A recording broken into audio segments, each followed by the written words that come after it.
Have you ever found yourself overthinking? And sometimes you just want someone to listen and there is nobody to hear what you're really saying. And even if they listen, they sit with you, they're not understanding what you're actually saying,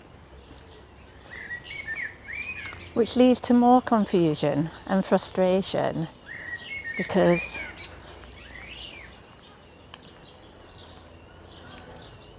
the point of talking to someone is so that you can get out what you're thinking and feeling, to air it.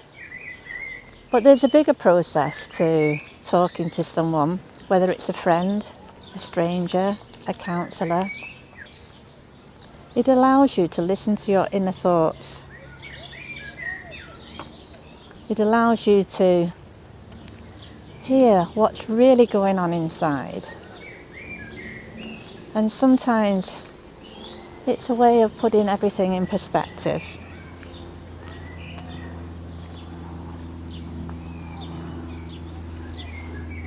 So what if you haven't got that person that you can talk to, somebody really close to you?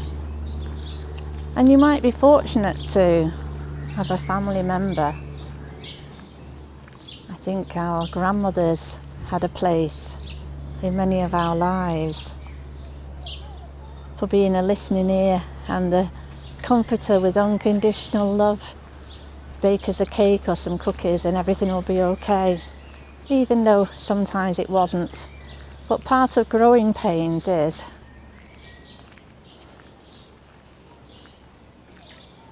realising you have these experiences in life.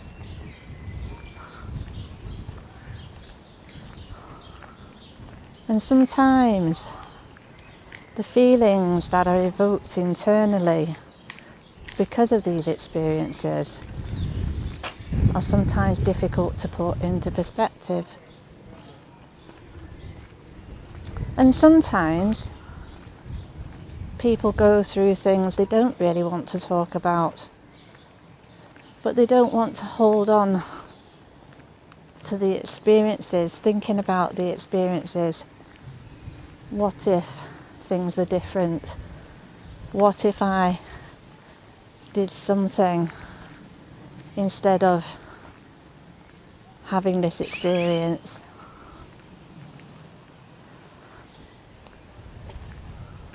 And sometimes people feel ashamed. They don't want to talk about what's actually gone on. Or they feel guilty because they know they've wronged someone or they've harmed someone unintentionally. And to admit this action that hurt another, they either try and bury it and pretend it didn't happen, or sometimes not even be entirely honest and open about what happened. You see, we're told to confess our sins and to be there for each other. But sometimes, especially in these times where there are people who are employed by the system to supposedly be helpers, to help people who are struggling or going through a difficult time, they cause more damage and more harm. They cause more hurt and more devastation. People's lives have been turned upside down because of the interference of others. So there is like an awareness, an unwritten understanding that's within the heart and soul of many, that they just don't trust that easily. And I think I would say, regarding having a friend, how do you know that that friend that you're talking to is someone who you can trust and talk to? well, you may find that the person that you can trust and talk to is the person that's opening up and sharing their heart and their truth too. That you can mutually nurture each other and encourage each other and listen to each other. And it's not just all sadness. You can comfort each other in these sorrowful times, but there'll also be other chapters, and we turn the page of life, and there'll be a reason to smile, for our hearts to be filled with joy, and even to laugh again. So the other day I was asked by a young girl, would I talk about this? And I think that overthinking affects both adults and children, and that is because there's hesitation to speak out about what's going on. And instead of speaking out, churning it about inside the mind, sometimes can create scenarios of whether to say anything or whether not to say anything. What if you're not believed? What if people think you're stupid? What if people think that you're too deep, you're overthinking too much, and you should forget about what's going on? And I just want to say that if you've got things on your mind, and especially if you're hurting, it means that there's an invitation to your inner self that you can listen to yourself. You know, you've got something going on. What are you thinking? What are you feeling? What is the truth that is hidden inside you that's trying to make itself known? Because overthinking usually means that you're either stuck and thinking about things that might happen, that might not happen, what could have happened, what could you have done, you know, many other scenarios and dialogues. Or simply because your mind is trying to bring to your awareness something really important for you to take notice of. So I would like to give an example where somebody is, whether at school, at college or at work, and they're studying and they're going to do some tests and perhaps some exams that will take them further forward. Now, if you have a program in your mind that's saying, oh, can I do this, or I think I might be struggling, or I must get this right and I don't want to fail, immediately you are giving your mind a message of doubt.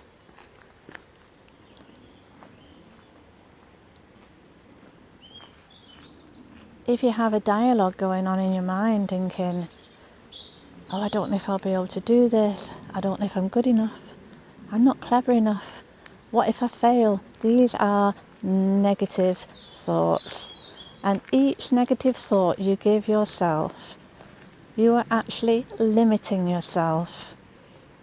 Now, just because you feel like you might not be able to do something, until you've tried, you will never know.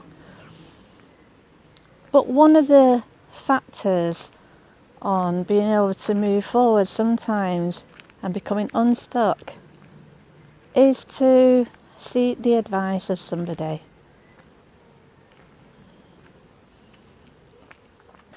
You could even look up information that is relevant that you want to know on the internet. There's many a times when I check out something and even the meaning of a word. So I want to use a descriptor for something just to check it is the right word in the right context. And remembering that I didn't actually go about seeking advice of people when I was younger, and I don't think that the walk of life that I've done is necessarily one that I would recommend for anyone else, because at times it's been very difficult. I also think in these times there are more people who are, especially young people, they're more grouped together and aware of mental health and sharing together and being there for each other. Just being more aware, checking out everybody's okay.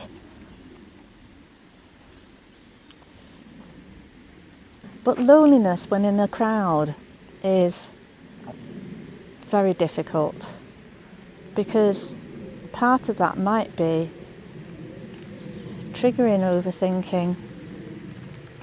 What will people think of me if I actually talk openly about what I'm thinking, what I'm feeling?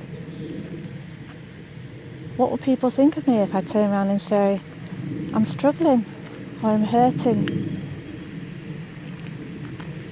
What will people think of me if I say, can I be your friend? Or can I talk to you? It'd be really nice if we could talk together.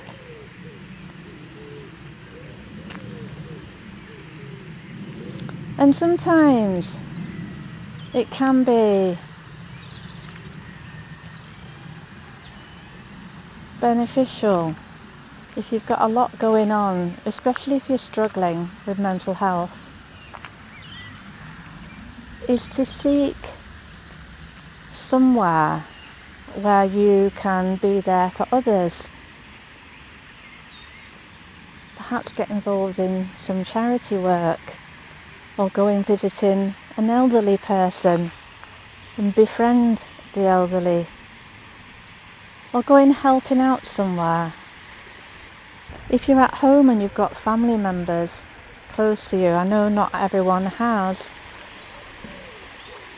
people that you want to be closer to who you're not, and for some reason you're not communicating because maybe you've developed an apprehension to say something, whether it's a shyness or whether it's the fact that you're overthinking because you're not sure how you're going to be received. I'm going to put the ball on the other foot now. If a parent has got a child, or an adult has got a friend who is just struggling with something, or needs a bit of support, or just someone to talk to be there and have some quality time together, I think they would be quite upset to learn that that person is struggling and they didn't feel that they could come and talk to you. And that I think they'd be quite saddened that they didn't feel that they were approachable to come and talk to. And while there are people who are not approachable to talk to, I think sometimes clearing up misunderstandings requires communication. And if it cannot be done verbally, perhaps you could send a card or a letter and express your thoughts, especially if you're missing someone and you care about them. Leave it with them and just say, I'm here if you would love to talk and get together. I really would like that very much.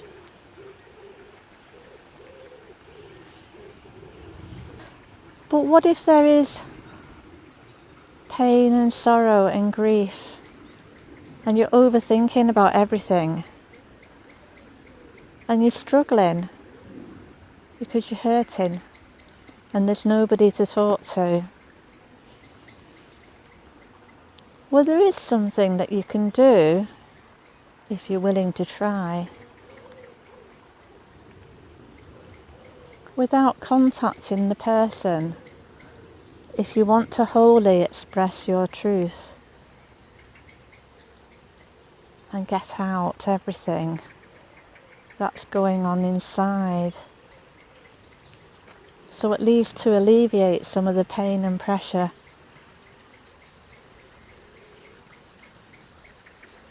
And stress that you're feeling inside, you could actually write. You could write a letter, a therapeutic letter, that nobody is going to see except you. In fact, you can do that for everyone that you have known, to communicate your truth. And it's very good practice, because not only does it teach you to express your truth on pen and paper, it prepares you to feel comfortable to express your truth, even when talking to people. But if you ignore your feelings, especially if you're hurting, especially if there's some painful stuff that's gone on in the past and family disputes, and perhaps there's been breakups and misunderstandings, or children being pushed out the way because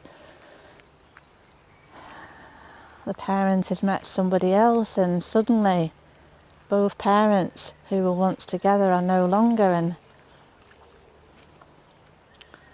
while growing up the adults get on with their lives, but the children are caught in that time lapse where they're not quite at that point of living the adult life, but they're no longer the small child.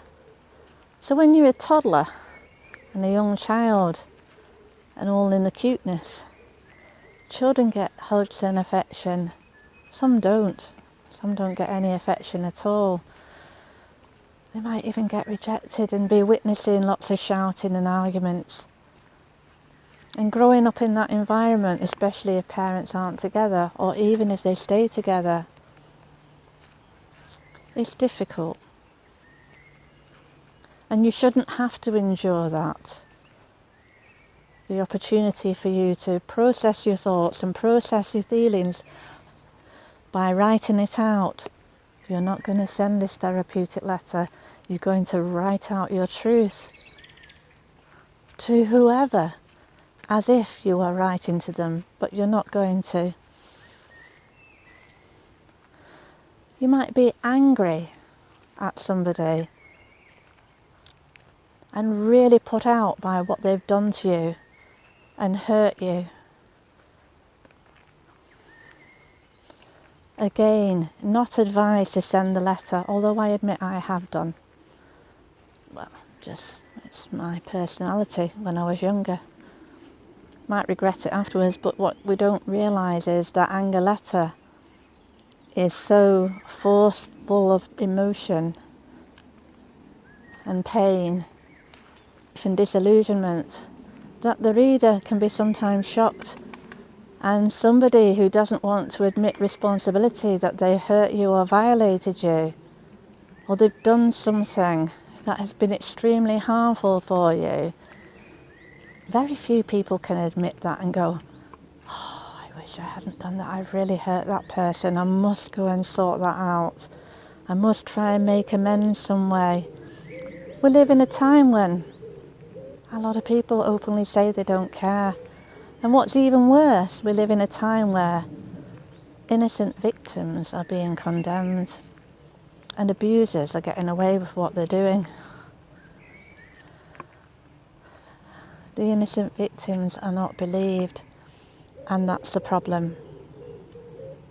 The risk of talking to someone is not being believed. It doesn't need to be anything major, but it could be just something you have to get off your chest, to have some feedback, to have someone say, do you know, I hear you, to help you get past this point, to step out of that whirlwind of the same conversation over and over and over again in your head. What if? What if this? Should I speak about this?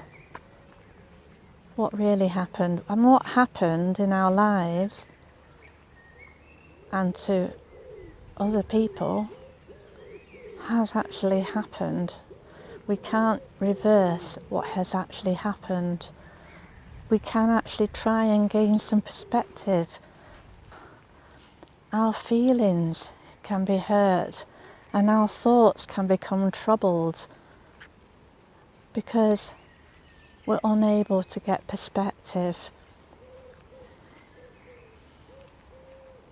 Having come through quite a challenging few chapters in my life, I didn't see the light at the end of the tunnel.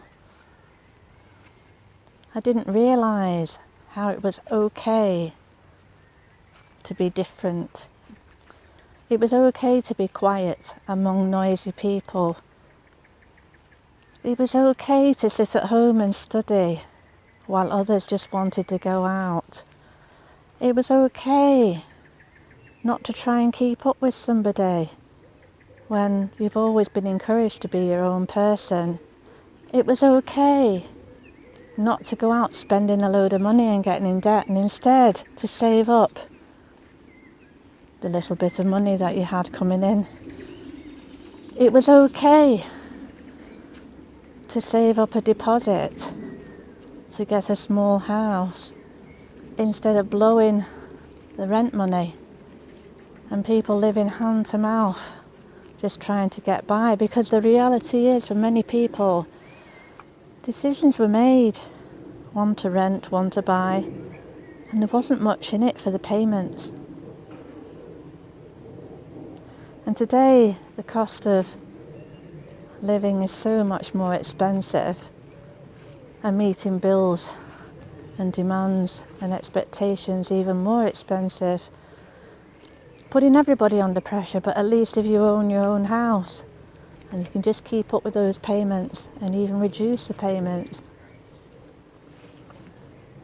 you have a roof over your head instead of fearing that one day the landlord is going to say, listen, I want you out because I want to sell the property, and you find yourself without somewhere to live. And I think when children, teenagers, who are still living at home in a house where either parents are split up or even single parents, they might not feel that that place is their home. They might not feel wanted. They might not feel the sense of permanence and stability there. They might not feel that they can talk to that person, that parent, the mother or father, because they're too busy and preoccupied. Or maybe they've hurt or disappointed at some point or another. They haven't earned that trust of being approachable, of being receptive to listen, to be able to offer sound advice, but more to the point, to offer assurance, to say, you know, you might be going through a difficult time at the moment, but it's not always going to be this way. Come on, let's take one day at a time.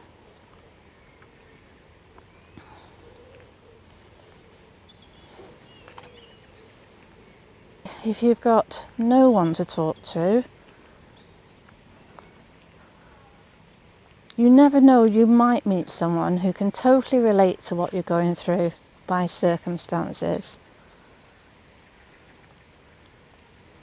And if you have someone who is caring about you and sharing and inviting you and including you into their life,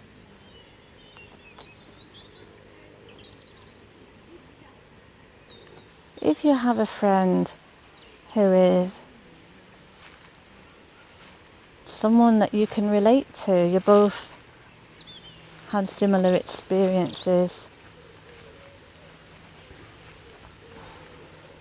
you both understand each other,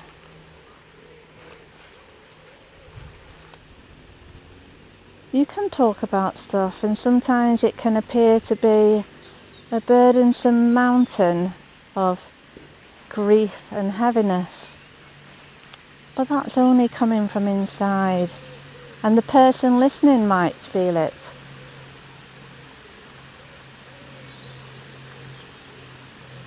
But that's probably because they've got stuff going on inside too.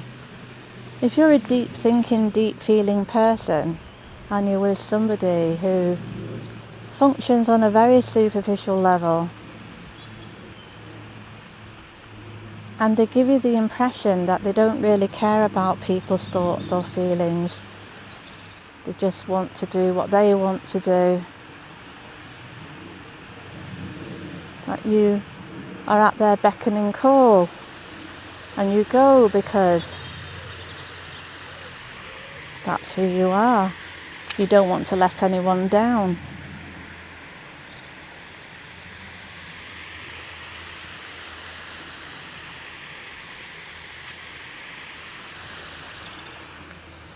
But what if you go somewhere, or you go and drop everything to be there for someone who isn't there for you and only contacts you whenever it's convenient, and you feel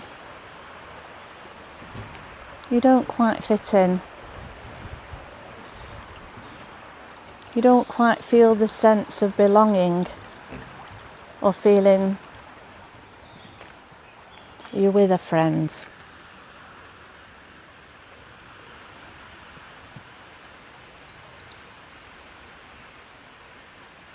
What do you do then?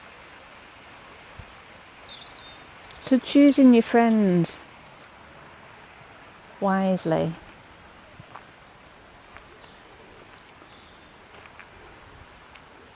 And who you confide in.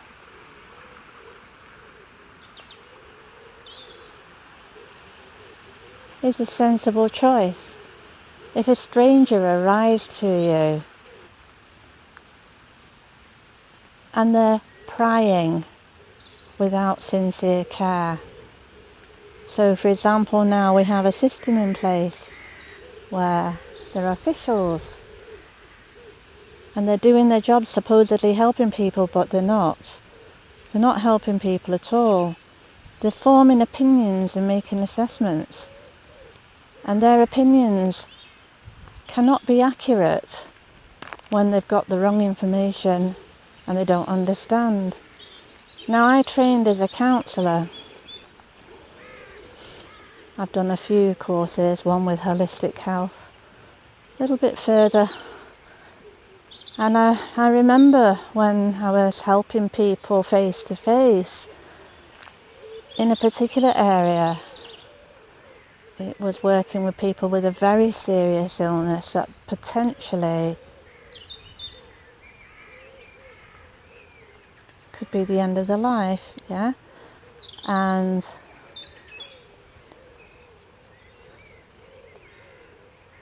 it wasn't necessarily a choice that I sought to help these particular people. I was asked to help this particular group of people. So some people work in marriage, alcohol and drug addiction, depression, all sorts of things. So I worked with people with eating disorders and depression. So it's a bit complex because there's obviously eating and disordered eating and abstaining from eating because there's too much emotional pain, or comfort eating or binge eating and bulimia. And some people would say, oh, that's the problem, they've just got to correct their eating. Well, I decided, because of my training and because of other areas of study, including diet and nutrition, that I would look at what is the cause of upset, what is the cause of pain and suffering. Are there other things going on? And I would let people talk. One of the ways I would approach helping people from day one would be to check that they wanted to recover from this illness. Do you want to recover? Do you want to get well? And the next question that I would ask, are they willing to go through the process? To do everything they can to help themselves? And usually when people had arrived to me, it was by recommendation. They were at a precarious place. They maybe have already been to the hospital and already had psychological help, and I would be like the last resort, which weighed heavily because I'm only a human being. All the studies in the world doesn't necessarily prepare you for the next person that you're going to be helping, however old they may be. But one of the most important factors of helping anyone is to help them to listen to their inner truth and to process their inner truth, to allow that inner truth to be spoken, to be heard, to allow that pain and suffering and holding on for so long, instead of being inside, to be brought outside in a healthy way, instead of building up and building up and building up inside, and perhaps even being like a pressure cooker feeling, with all the stress that builds in with maybe a meltdown or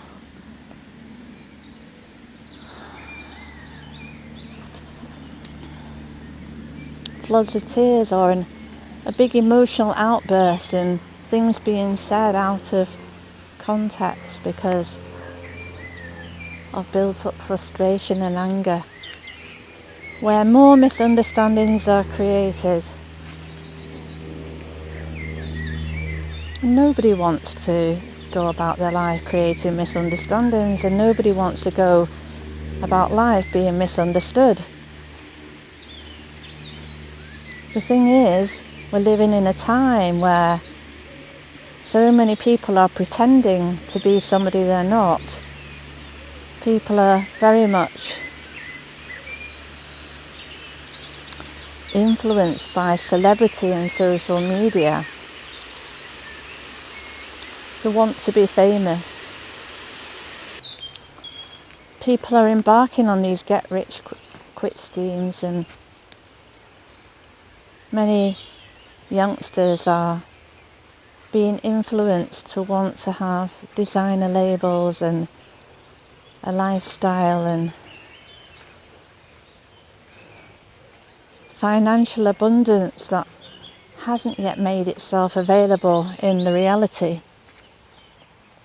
And sometimes to get that you have to take all the right steps. But trying to keep up with everybody else and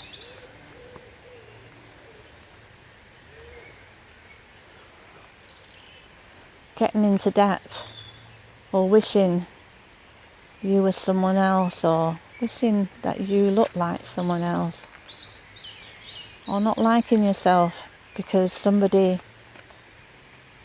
made you feel that you weren't good enough.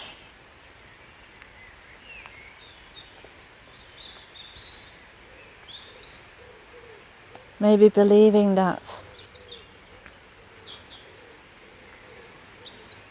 if things were different, life would be different. And I would say that the majority of our experiences, particularly in the times when there's struggles and overthinking, that's a process that needs to take place. It's telling you not to ignore what's going on inside.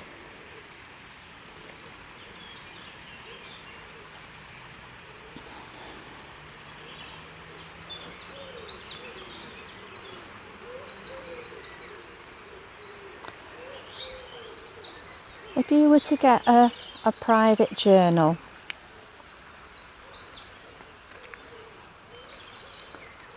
write the date down and the day, and decide this is the first day of the rest of your life, and you're going to live your life without suffering, in silence.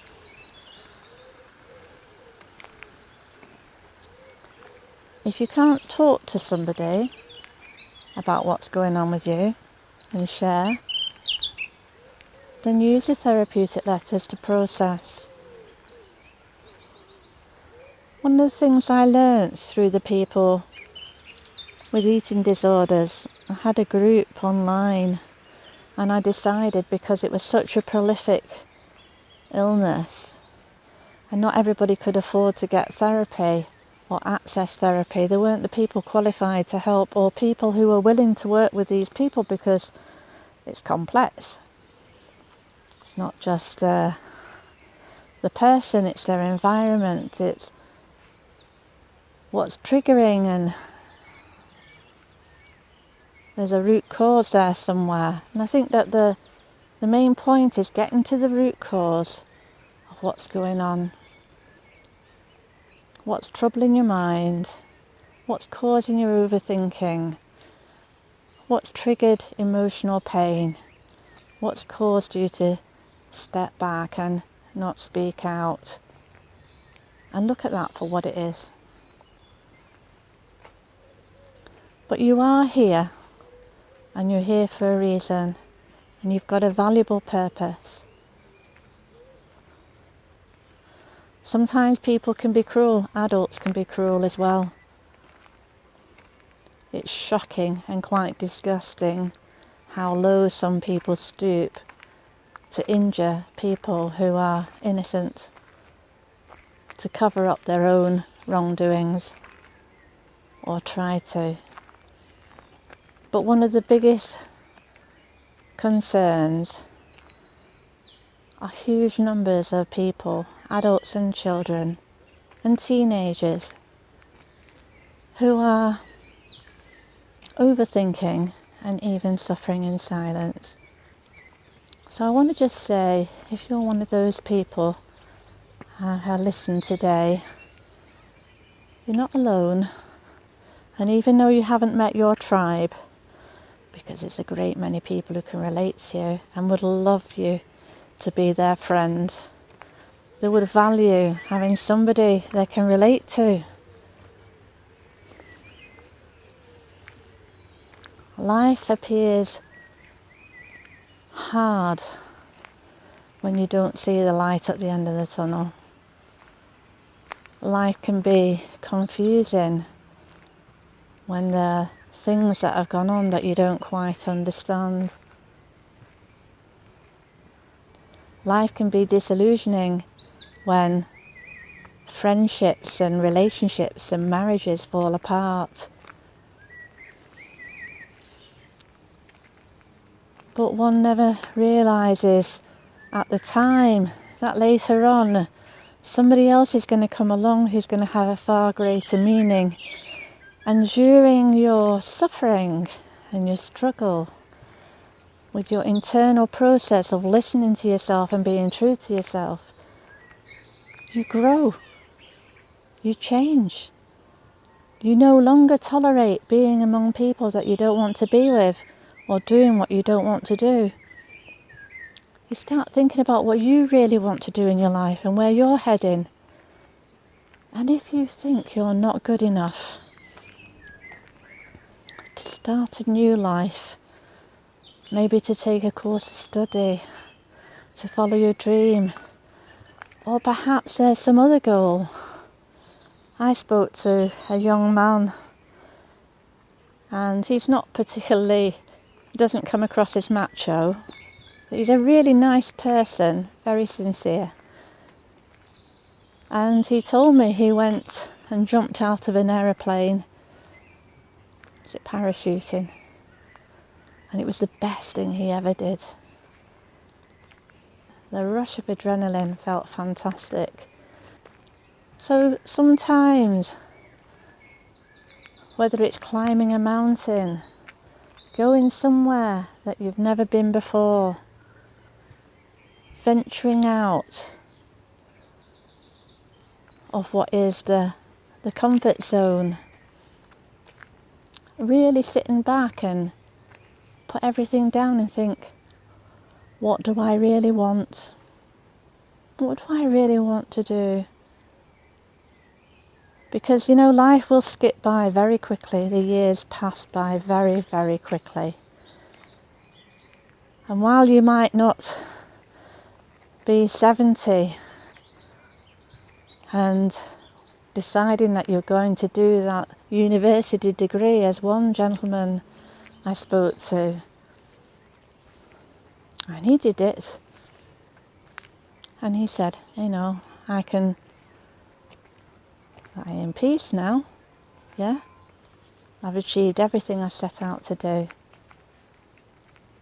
When you're young, or even if you're in a middle age, or your world has seemingly torn apart, it's tore apart what isn't meant for you. So many people are holding on to situations and people who are not positive. They're not conducive for the future. So they go through a time of hurting and confused, thinking something's wrong with them, and there's nothing wrong with you whatsoever. There's a lot right with you. It's just that you outgrow people. If you go through life and you have the same friend throughout your life, you're rare. But some people do have friends that are around for a very long time in their life and grow in friendship. And some people are very close to the family and are there through generations, encouraging that nurturing and being there for each other. But the single people who are from broken homes, or they find themselves as outcasts or isolated for whatever reason, or misunderstood, and even suffering with social isolation, thinking the world is against them when it's not. The world doesn't think so deeply. If we were a contemplative society with everyone aware and being sincere and not rushing here and there and being considerate and kind to everybody, we'd be living in a different world. We might even try and understand people better and be there and be more thoughtful towards other people. Not everyone is, but if you're that type of person, you don't need to hold back those qualities. Nurture who you are as a person. Invest in yourself for your personal development. And when you need healing because you are hurting, your healing need is not being ignored anymore. It's time for healing now, and this is the healing pathway. Thank you for joining me today.